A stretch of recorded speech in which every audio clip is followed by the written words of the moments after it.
Sekali lagi, sekali lagi.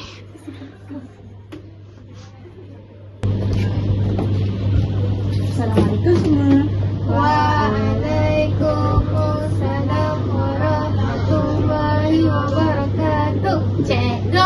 Okey, hari ini kita akan belajar tentang kata adjektif.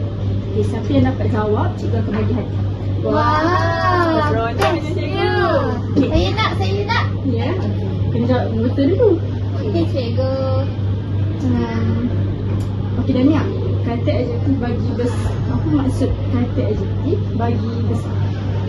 Saya rasa besar ni ialah satu benda yang saiz dia tak kecil, cikgu. Betul ke cikgu? Betul. Okey, Dania. Hidayah?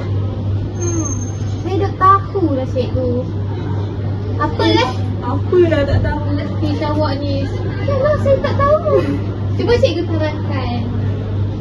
Dania tak baiklah cakap macam tu kat Hidayah. Tak, kat Hidayah. Nanti cikgu ajar Ha, ingat tu. Cikgu pun kata tak apa tau. Awak buat saya macam tu.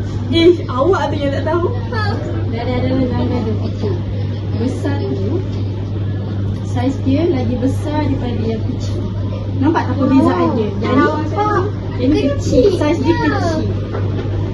Yang ni saiz dia besar. Wah, besar. Okey semua. Lawan bagi kata besar, lawan dia apa? Kecil. Okey, pandai. Okey, dah cukup. Sekian sahaja untuk pembelajaran kita hari ini. Terima kasih. Assalamualaikum. Terima kasih, cikgu.